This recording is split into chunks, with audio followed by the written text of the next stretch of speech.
Holy crap, that's such a hit. So they released their top 10 offenses. Colorado's number 8. This moment in sports history will be remembered as one of the better fights, man. Like, Put the cherry on top, they played Austria today. Guess the score of that game? 32 What to was it? 25 to not medal for bronze. Hello and welcome back to another episode of Bros in the Bleachers podcast, episode 34, our Big Poppy David Ortiz episode. Jake, welcome to the Bleachers. How are we feeling? hey, the bleachers always feel nice, Drew, and we are here back for our 34th episode. We're gonna be talking about some rebounding. So it might be the Hakeem Olajuwon episode, it might be the Shaquille O'Neal episode, it might be the Charles Barkley episode, but damn it, we're excited to be here. But Drew, it has been a wild couple of weeks, and again, missing the pod last week, but we're here, we're back at it. Let's get after it. But Drew, talk to me a little bit about what we've got going on in the wild world of sport. Well, I'll just get it off rip first. We had the Daytona 500 this Sunday. Was an interesting race to say the least. We had about 10 laps and then boom, rain delay. So you had about a good 2 to 3 hours on your couch, just twiddling your thumbs, thinking what else you're gonna watch. And so the new stat, Chevrolet has won 10 times since 2005. So previously nine Got him times. Well, again. we made it 10.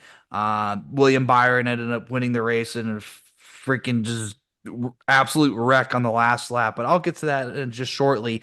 Let's go back, reround to my picks that I had. Joey Logano, no, he did not win. He got screwed over and got taken out by Ricky Stenhouse after he tried to block him, and then ended up taking out the whole field.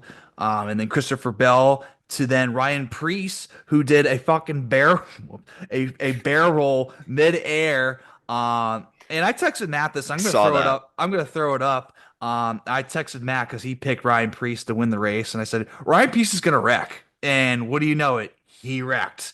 And then I also looked through some of my other texts with him. And did you see that quadruple barrel roll Ryan Priest did? If you haven't seen the quadruple barrel roll, you should, because you're thinking like, how did this guy survive? But yeah, his eyes just bloodshot and puffy bruise. Yeah, Anyways, I saw that clip on social, and again, just seeing him going through the air. But then I thought the coolest, and I feel like NASCAR is really caught up on this, right? Like they know that these are the biggest impression moments in their sport. Like no one is asking for a wreck except for some greasy fans maybe, but outside of that, like they catch every angle of it because now they have those car shots like from the bumper, from the windshield. They just get so many different angles of it, and they have all the drivers mic'd up. So again, just being able to see every perspective of it and hearing all the obscenities that are being yeah. thrown out there is awesome. Now they got drones too. It's wild. But I will say the Hmm. crashes for making it interesting. Somebody who's not interested, another one of my picks, Denny Hamlin, leading on the last lap, right in the front.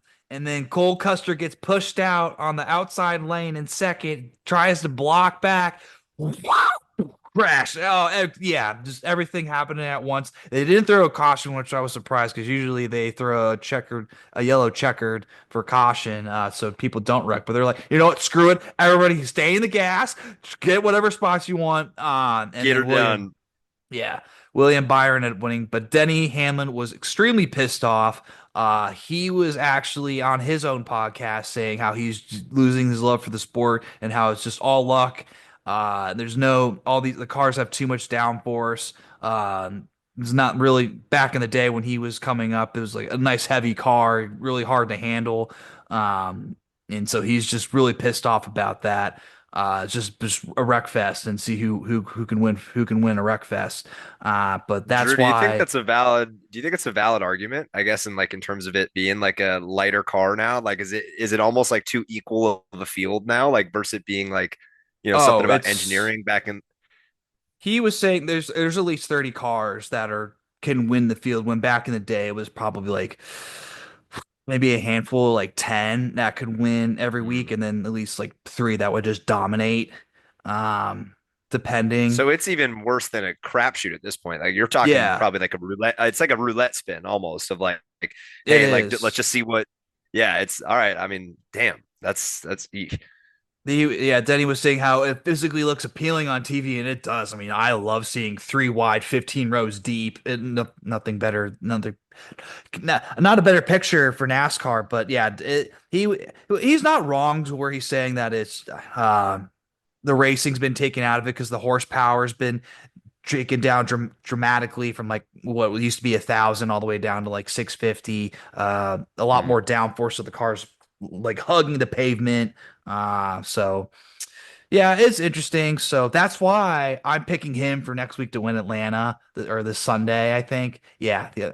Come back with a vengeance, another track where they rechange it where it's pretty much like a mini Daytona. So Hmm. yeah, Denny's loving these super speedways. But yeah, and then going back to my dark horses, Justin Haley didn't hear his name the whole entire race. Ricky Stenhouse was Recky Spinhouse. He showed up. Got involved Called with that. Joe. Got involved with Joey Gana, gave him a bit, way too big of a push, and then boom, crash. Anyway, so yeah, that's all I have for the Daytona 500. I thought it was a great race, but drivers maybe not so much. Yeah, I did tune in for portions of it. I saw a couple of the wrecks, obviously saw some of it on social, but Drew, I love the Batman revenge pick of Denny to win it this Sunday. That could be some greasy stuff. I like that. It will be greasy, but let's switch the bleachers from racing to basketball. Ooh, and Drew, I'm happy to take the rock and run with it, my friend. Obviously, it's been insane just watching the, tumultuousness of everything going on in the AP poll. But a couple of big notes. We had it last week with Tom Izzo going for that top win in the Big Ten wins. Didn't end up getting it done against Indiana, but did get it done versus Illinois. Michigan State ended up winning a big game versus Purdue tonight. So I Huge. have them in a really, really sharp spot right now, winning the Big Ten. And I am excited to kind of see where they go the year, but they do have to play five ranked games out of the next six, so it's either going to be goat or glory for our Michigan State Spartans. Yikes. Oh my Yeah, God, they it's have it's definitely Michigan. Oh, at Michigan, at Maryland, at home at Wisconsin, at Iowa, who kind of surprising they haven't been too good. They don't have any 3-point shooters, I'm just going to assume, like years past. And then to Michigan again at home. So yeah, it's going to be a fun little moment for the Big Ten. I think that they're really going to be a top. Obviously, we've known about them being a top conference all year, but the conference tournament play, I think that there's logistically, realistically, 6 to 7 teams that could probably go out and win it. So it's going to be gross. And another conference like that is with the SEC, but the King has taken a hit, Drew. Auburn did finally lose. They snapped a 14-game winning streak when they lost against Florida earlier this week. Florida number 2 in the polls because of that. And it's just one of those moments where Florida has really shown up as a team where I did not see them coming in early by any means. I think the SEC has really been known by being, Auburn and Alabama just duking it out for some, couple of years now at this point. But Florida's back, man. They might be going for a top spot in the SEC this year. Florida is an offensive juggernaut. They average 83 points a game. Actually, no, excuse me, 84 points a game. They rebound like hell. They block shots. They play defense. They're just so much fun to watch. So fun to watch. And to that point, they mollywop Oklahoma today, and there ain't no love in Oklahoma right now. Oh, They such a have good lost song. 5 straight now. I had to stitch it in. Come on. But after tonight, Oklahoma has now lost 5 straight. They're 14th in the SEC. I will say that again, we've talked about the back half of the SEC, and LSU is still going to be this really deep SEC team. They are currently 15th in the SEC right now, but I don't I believe, but they might be able to make a dent. But these SEC teams are damn good, Drew. So it's gonna be gross. And then another one to touch on, we had another big game. Mississippi State upsets Texas A&M, even though Mississippi State was a favorite by the books, 2.5 points, and they ended up sealing out a win. They're the real deal. Yeah, no, they are the real deal. And I think that again, we talk about it at the top of the episode, like comes down to rebounding. It comes back to the efficiency side on both sides of the ball. And again, the SEC just does nothing better than being able to take a team and put an 11-0 run on them. And it happens. And I don't know how it happens every game, but when you watch an SEC game, especially for those top, 4 or 5 teams, like, your Auburns, your Alabamas, your Floridas, they'll go on those streaky runs and, they'll get their little jabs back. But man, they are going to be tournament juggernauts for anyone they play And against. shout out to our short kings, Josh Hubbard, 5'11" guard at Mississippi State, averaging 17 points and put up 25 on the old Aggies. Hey, big balling. I love it. And Drew, to jump into just our AP rankings, right? Because again, I think that that's something that we just love being able to watch at this point, just the up and down nature of it, like a friggin' pogo stick. But the teams that are dropping this week, and we love Memphis. We're going to still ride Memphis, but Memphis was on a big slide this week, losing 8 spots. They're now the number 22 team. I don't think this is warranted. They lost a big game against Wichita State where they got out rebounded. Corey Washington from the Shockers had a 15 rebound performance and only missed 4 minutes of the game when it went into overtime and they lost. But Memphis can be one of those teams that can get physical and rebound, but when they play against a team that is equally as like physical as they are, they're going to have some problems. So I see them losing that one game as being something that's an okay, like, shake it off. You played against a lot of American conference teams this year. Like they had an 8-game winning streak going into the game. They probably had a couple of cupcakes here and there. But they have 3 ranked wins this season. Like the only one that they've lost is they lost to Auburn, which again is this top dog that we've been talking about all season. So I see Memphis being at the 22 spot as a little bit fraudulent, still as, PJ Haggerty. Like I mentioned him a couple episodes ago. We'll continue to mention him. Number 4 in scoring in the league right now. Wouldn't be shocked if he's getting like second round, if not early bids because of some tournament play. But people are sleeping on the American, man. Memphis is a damn good team. No, I mean, you got at least 3 players that shoot over 37% from three. I mean, they could score. Yeah, they can score. And again, they're going to swallow some teams. And I think that obviously, like their stats are going to be a little bit inflated. And in the regard of, I hate to bring up a sore subject because our buddy Josh isn't here, but it's kind of like what they had with BSU in the playoffs, right? Like everybody was saying, oh, they have one big loss and it was against a big team, but it was a close game and they beat their conference. Like they need to make the tournament, right? And I think that BSU as 100% should have made the tournament the way that they did, right?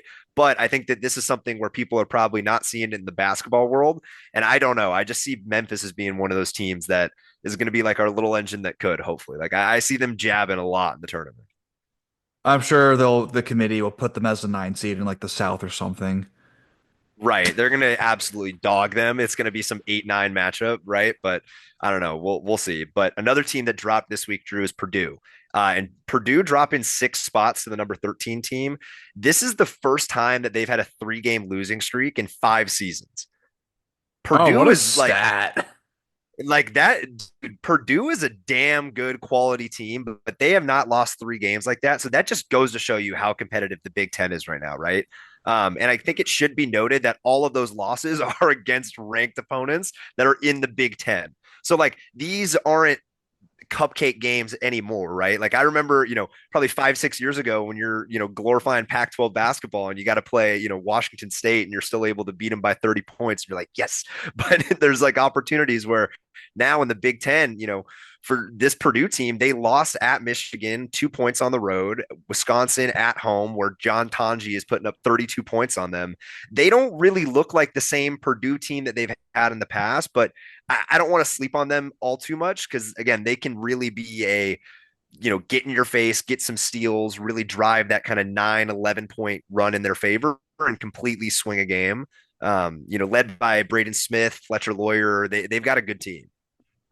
Yeah, I remember in our season preview when I remember talking about Purdue, I remember saying, "Oh, there's a 7'4" center that they Purdue always has, this white 7'4" center, Daniel Jacobson."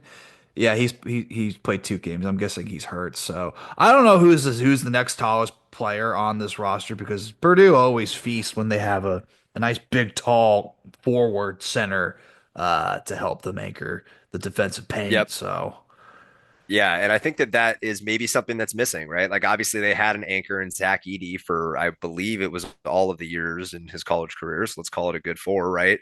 So at the end of the day, it's going to be one of those opportunities where maybe it's a little bit of the hangover from years past where they don't have that player, but I do think that Purdue is definitely a team to continue to watch for. But I do think that the drop is warranted. They've had a lot of tough losses, but against really good teams. And at this point in the year, you got to win those big games at some point. Yeah, looking at it now, that doesn't seem like they have any player. I mean, their leading scorer, yeah, nobody over 7 foot tall. So Purdue, system team, they'll have to have a 7 footer in order to do well, right? It's kind of what it looks like. But again, for as much as, when you're a 7 footer and you're up and you're going towards the basket, Purdue was dropping. But now let's talk about those guys that are rising, that are getting up there. And Michigan, not a team that I've really had on my watch list a ton this Dusty year. Again, May, just it's the Dusty yeah, May, it's Vlad Golden, it's yeah, I FAU know it. poachers. Yeah, I know, Drew. It's a sore subject. I'm sorry. We haven't talked about him too much this year. I figured this is a good time to bring him in before we start getting into March. But Michigan's up 8 spots. They're up to the number 12 team now, just above Purdue. 6 game winning streak heading into Friday night, where they'll play against Michigan State.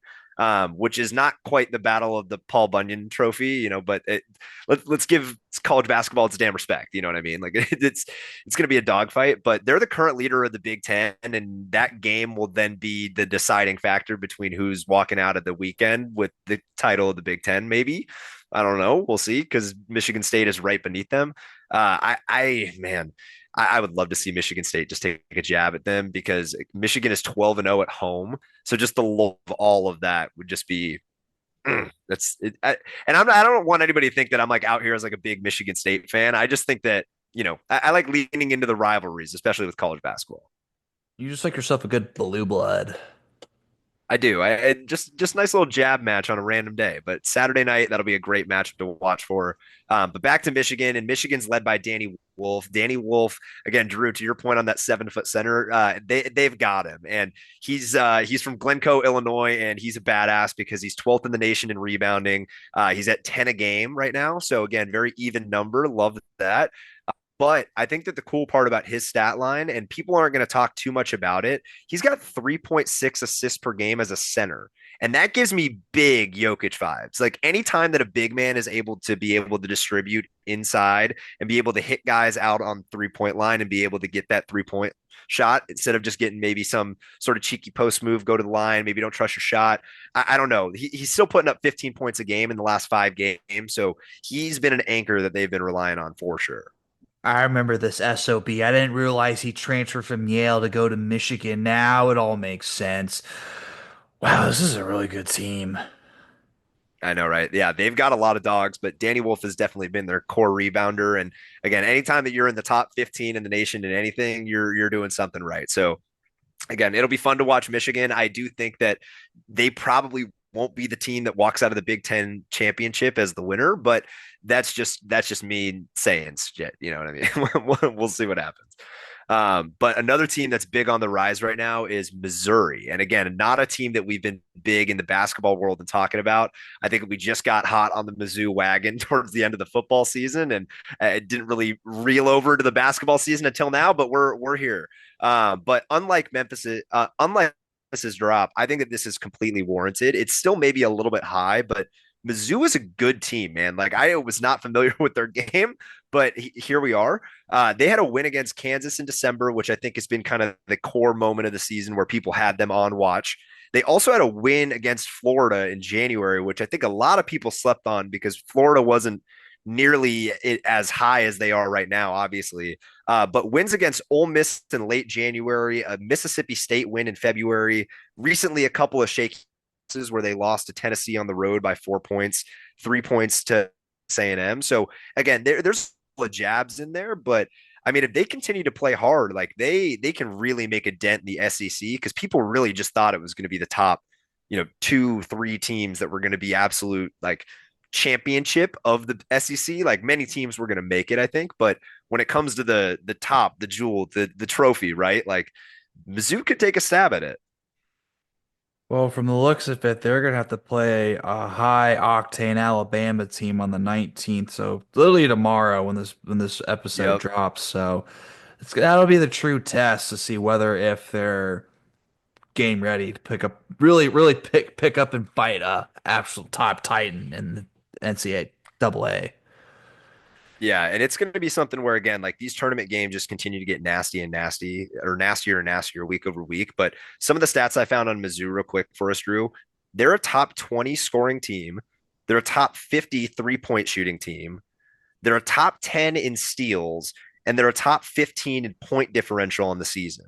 So they've got a couple of different pieces working in their favor. And they're all led by Anthony Robinson, who is in the top 20 this year in turn, or I'm sorry, the top 30 this year in steals. He's at about 2.1 per game. But he has 10 games this year where he has 3+ steals in a game. And he's recorded a steal in 19 out of their 25 games going into today. So he's physical. He's making a ton of plays for them. Mizzou is averaging 10 steals a game. So the fact that he's contributing a fifth to all of them, again, shout out to anybody that's putting in the work. Could be the next Could be Marcus tournament Smart. bound. Could be. I don't know. It's gonna be a fun SEC tournament. I think that again, obviously, those have been the two conferences we've been on big watch for outside of the Big 12. But oi, oi, oi, oi, oi. Well, I Mizzou mean, Tigers getting in the mix. they literally have 9 ranked teams for the SEC, so let them all in. It goes back to your take at the top of the year. It was absolutely spicy. And Drew, even to further the fact, let's touch on KenPom real quick to just finalize it. Put a nice little bow on it for us. Our top 10: number 1, Auburn; number 2, Duke; then Houston, Florida, Tennessee, Alabama, Texas Tech, Iowa State, Wisconsin, and then Gonzaga. So I think it's going to be a little bit of a weird mix up because again, you see a lot of those teams in the top 10, or I'm sorry, the top 25. But Drew, just remember, number 11 is the Arizona Wildcats. So we're just on the cusp. I think we're right there, brother. We're right there. Uh, just let it happen. Just let us in. Let us in. Let us in. Let us be a 3 seed. Please. Ain't that I don't want to right? deal with any 5 seed BS, man. And that's, I feel like it's, if we drop a game or two, we might be fearing something like that. But again, wishing only goodwill for the Wildcats. Bear down, brother. Let's go. Can't remember the last time we were anything below a 3 seed. But the quick things I just want to touch on before we go off. Looks like BYU is giving it to Kansas right now, 68-37. Sorry for anybody who had Kansas, who also lost to Utah the night or the weekend too. Not fun there. Big Schneid. Marquette's whooping Seton Hall after Seton Hall had a nice big win against UConn. Uh, yeah, that's all I had. So let's go ahead and move on, Jake. Let's transition to who's not our Valentine. Valentine's Day just wrapped up. Hopefully, you got a box of chocolates, some roses, or you just hung out with us too. So there's that. We're throwing roses in the bleachers. But guess what? You are not my Valentine. Jimmy Butler, you pooped your pants on the date during Valentine's Day because this man literally had a curious color in his white uniform playing for the Warriors against the Mavericks. And can we just say he pooped his pants? I fear that's not spilt Jimmy Butler $80 coffee. Yeah, I fear that it's not, Drew. So, and it's not Valentine's Day chocolates either. So I think that you might be onto something.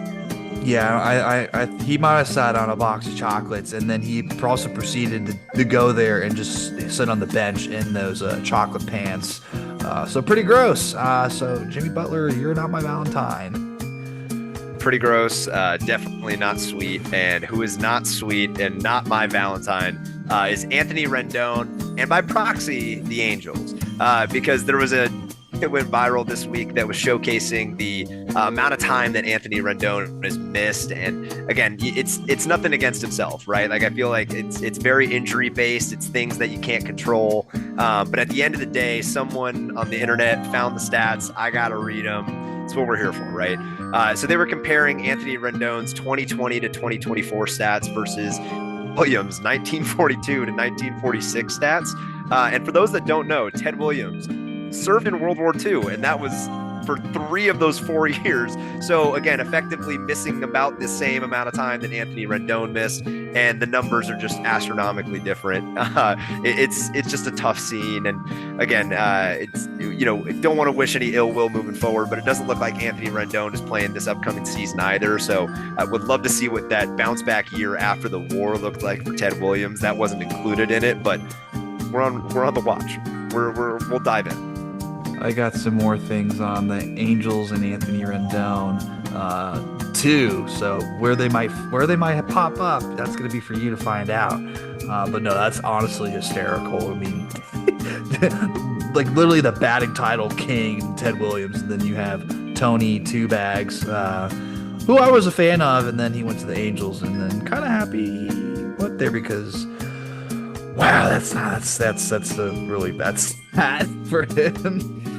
Dumpster fire of a contract, man. And it's, I mean, again, can't help injuries. They sometimes just happen, but man, that's a tough stat to go viral, man. Yeah, that's a big all hurt. All right, let's move on to our next segment. Bench or play. Who are we benching? Who are we playing? I am playing this week, as I always do. A fan catches a Rory McIlroy divot at South Torrey Pines. The Genesis Invitation was this weekend, and a casual fan caught Rory divot after did a wedge shot. Yeah, you believe that, That's so cool. right? Especially to That's get it on probably film. Drew, what's the equivalent of that, right? Because catching a foul ball like that happened, like you and I know guys that have done that, right? Like getting a puck at like a hockey game. Like I feel like I've even heard of some people doing that, right? Like that's so dope. Like what do you do? Yeah. Also, what do you do with that? Like do Oh, you you have to definitely give it keep back? that. No, it's a piece of grass. Well, I mean, Okay, all right. if you want to You get might like have to give it back, super, right? if you be like, you gotta respect the course. We need to re-put that Right. divot back in there for course management. You just but I take and the if divot, that take the happens to damn me, divot. if that happens to me, I'm taking it for sure, no doubt about it. But also, that's also gonna die at some point. You know what I mean? So like, what you gotta work on keeping that grass Well, I don't know. alive Technically, that's for not true because technically you would just like put some sand down and then put the divot back in there, and then I guess it would reroute it. I don't know. I'm not a greenskeeper by any means, but fair. But wow, um, that is dope. yeah, I thought that was sick. And then I am benching Marcus Stroman. I am so sick of this dude. I've been sick of hitting for the past like four years. He quoted, "I'm a starter. I won't pitch in the bullpen. I'm a starter." It's like, way to put the team first, buddy. Yeah, I mean, he's a good pitcher. I mean, even for 5'11", I mean, the guy's had an ERA below like 3.5 for quite a few seasons. Um, but he's just a smug piece of shit. I just can't stand him. Just, ugh. I will tell you that I think that there's a science to guys that are willing to, be able to take that, whether you view it as like a humbling moment and it's like, okay, like maybe I don't have it, right? Maybe I need to showcase them that I have it, or it's an opportunity for you to really try to flex your muscle and be like, hey, I am that guy. Like you're to where you need to be without me, and I'm willing to not pitch in the bullpen to avoid any type of malice, right? Like I don't know. I can't sit behind that, Drew, or behind that too, Drew. I'm definitely benching that as well. I mean, this guy on average he doesn't get over 500 that often as far as pitching through the season. His WAR is not bad. I mean, he had that one good year in his last year with the Mets where he had like a 3.4 WAR. Started all 33 games for his starts. But I'm just so sick of him. I want him to get shelled. I want him to get humbled, and he's on the Yankees, so that Drew, even random thing that I'm just thinking about because we're talking Marcus Stroman right now. Can you just verify for me that he's played for only AL East teams? Has he only played for the Yankees, the Mets, and the Blue Jays? Or am I missing a team that he played for in between? Chicago, the Cubs. Oh, right. Yeah. Okay. Was gonna say only AL East teams and just bouncing around the division. It's a ballsy move. There's not too many people that can say that they've only played in one division and gone to immediate rivals and whatnot. But I forgot about the Cub stop. That's yeah. Yeah, Toronto, New York Mets, New York Yankees, and the Cubs, and in no particular order. But yeah, I'm Gotcha. benching him. I just he's had comments in the past where I just don't like. I'm just not a fan of him, and I'm not rooting for him to do well. So Well, he's on the bench, Drew. So there you go. But in my world, if you don't mind, I'll take it. I'm gonna go ahead and I'm gonna start playing some stuff. The first one I'm playing is one of the sickest plays I have ever seen. Uh, do yourself a favor and look up the Wausau Woodchucks in the Northwood League Baseball because Jake Birkland had one of the most crazy plays I have ever seen in my entire life. Ball is hit, goes directly to the third baseman, bounces off of his glove, and you're like, oh, this is immediately going to be a double. Game over. Birkland from short, Jeter-esque, comes across his body and snipes the guy. Now, people in the comments are saying that he's safe. He was called out. I think that he's out, but holy moly, that is one of the best plays I've ever seen. Just the absolute touch, the arm strength There's while no way you watch that clip only once. Like you have to watch that 4 or 5 times to be able to like digest it. But man, shout out Northwoods League Baseball. A fun fact: there are 100 days until their opening day, as of the day that we're recording. So not the day it's dropping. So again, 99 days the day that you're hearing this now, most likely. But again, Northwoods Baseball. Check it out. See what's up. the Savannah Bananas wish they had this clip. I know, right? Yeah, they definitely got a jab at it. But Drew, I almost want to make this a play because like I love it so much, but I am going to bench it. Whatever the hell is going on with the Red Sox right now, they signed Bregman, and I think for their fan base, that's a huge moment for them. They lost Nick Pavetta, so again, it's something where I think that they needed a little bit of a Another piece for him. guy putting the team first. Go ahead. Yeah, Not putting, exactly. not really. Yeah, a little bit. But Bregman joining the club, I mean, he's been an elite fielder for most of his career. And, I think that the gold glove last year really solidifies it. But again, him coming in, he's kind of that prototypical third baseman, at least for what this Red Sox team is looking for. And you're not going to ask a guy like that to really move. But it's an interesting move because, again, you have somebody in Rafael Devers who's been your hot corner starter for years now. And I think that, again, people know that Rafael Devers is elite when it comes to swinging the bat, but the fielding is not it. And again, I saw this stat from Baseball Doesn't Exist, but Rafael Devers is negative 62 in defensive runs saved since entering the league, which is the worst in players that qualify out of 103 that have played a minimum of 75 innings. So it's just marveling to me that Devers is, again, taking a little bit of a stab and being like, I play third. And we know that you're the guy. We know that he's coming into your team, Bregman being coming into your city, coming into your team, probably trying to take your position. But I mean, again, I don't know what the hell is going on, but they're going to have to figure it out. I feel like it's one of those moments where you're in a, pick your sports game franchise and you already have, your best player at one position. Now you've got to try to convert them to a different one and their overall goes down and their morale goes down. It doesn't feel right. It doesn't feel like the right jigsaw. I mean, do you think if the Red Sox, I don't know where you would put him else on the Yeah, infield, well, the but whole thing that the internet is saying is that they want him to play DH. yeah, He doesn't want to play exactly. DH. He wants to play third. And it's funny that you mentioned Big Poppy because Big Poppy apparently is coming in to talk to Devers. And I just saw some like funny tweets where it was like, Kool-Aid man like breaking through a door. It's like Big Poppy coming into the locker room to talk to Rafael Devers about playing DH.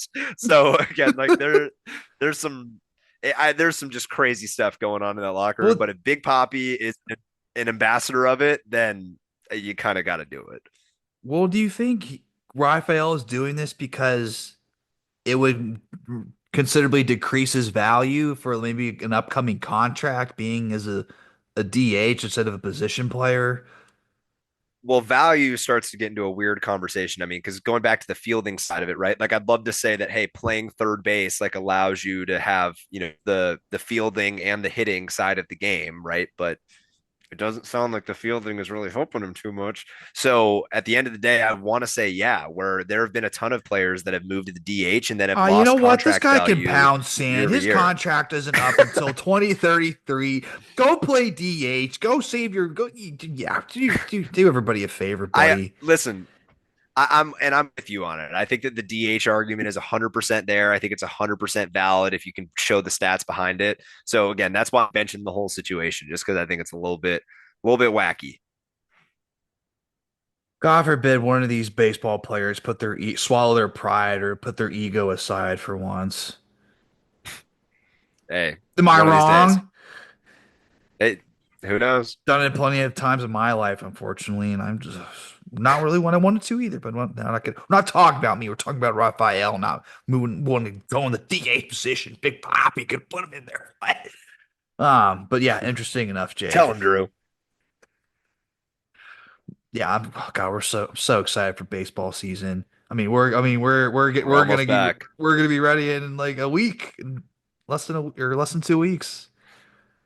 Let's go. We will be doing some spring training games. We'll come back. I think we'll all be having a little bit more color in our face, shoulders, chests. I need it. Felt Look at nice to give me. you a nice little. Look at me in But this camera right look, now.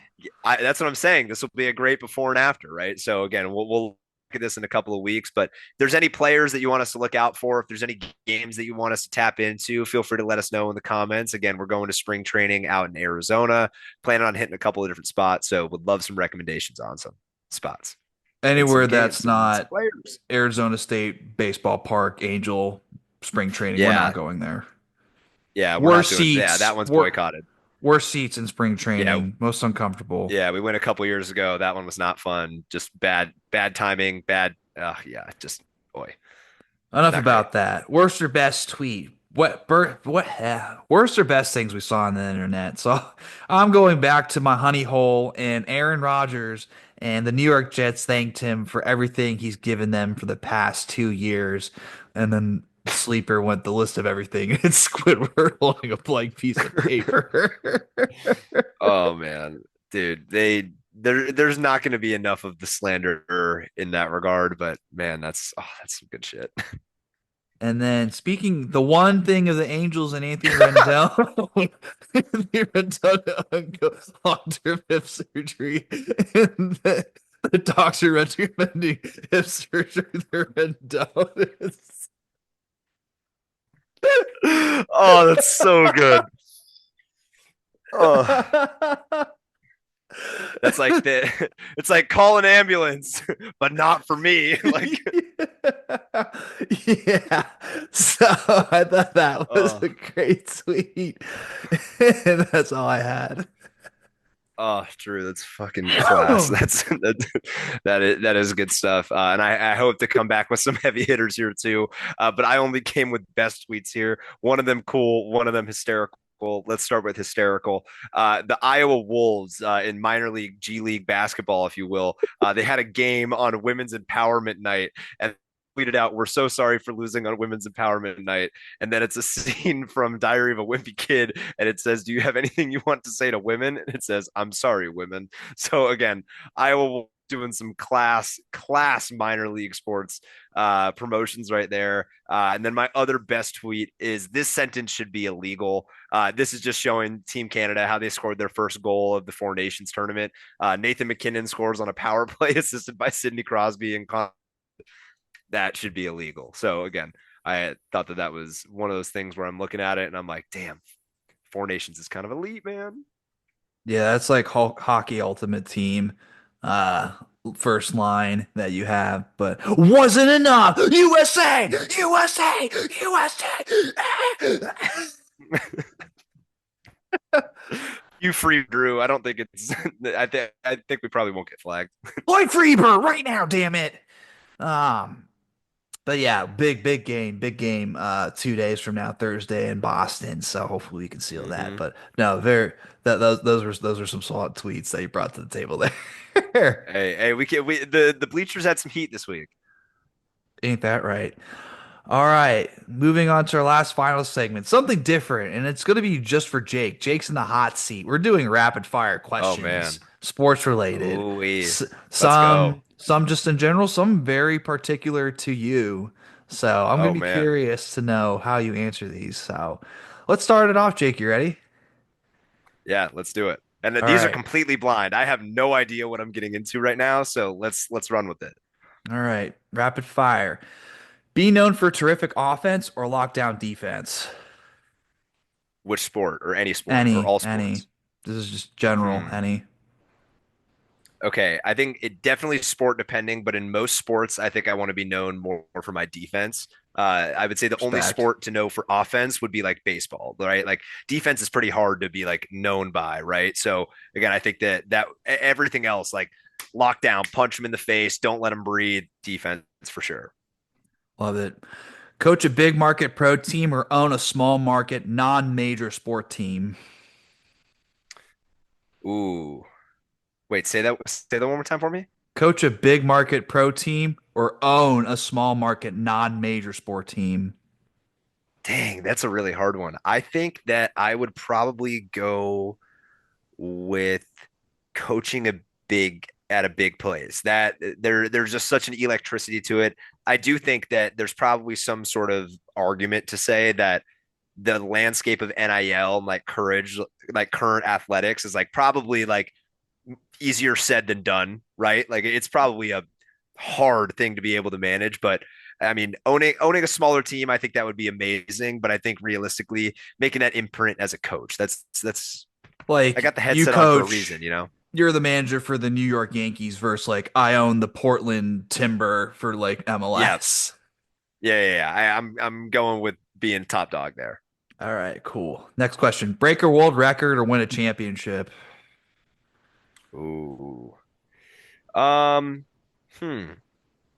I think you got to go with championship. I think there's really nothing behind. There's nothing outside of being able to just call yourself a champion, wearing the ring, being in the parade, right? Like I think that's a big piece to it. All right. All right, here we go. Dallas Cowboys win a Super Bowl or Arizona win a national championship in football?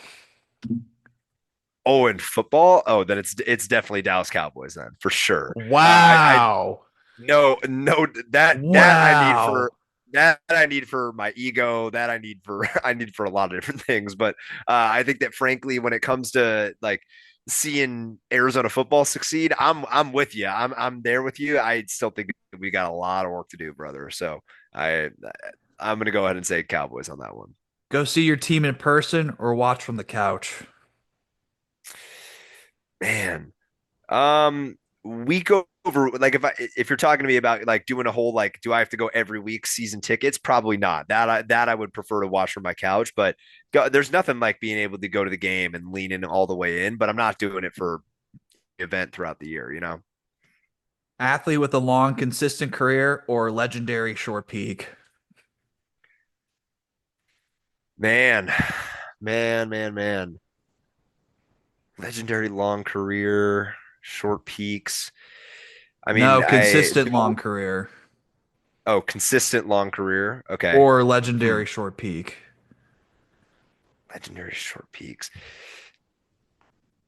Man, that is probably the hardest one that you've asked me. Rapid. I think that all right, fine. I'm going long consistent career. Oh, I see you. You're like Yeah, the just being the for like a Udonis Haslam. Like I want to be like known as like a y- Unk knows his shit. That's what we're going for. you're like the guy on the Baltimore Orioles. What was his name? I'm blanking. Junior something. You know, on the Orioles. Oh, Cal Ripken Jr. Yeah, Cal Ripken Jr. Yeah, Yeah. pretty much. That's also kind of legendary though. Anyways, moving on to the next question. Elite athlete at team sport or individual sport? Team sport for sure. Okay. Nothing like being with just guys being dudes, making it happen.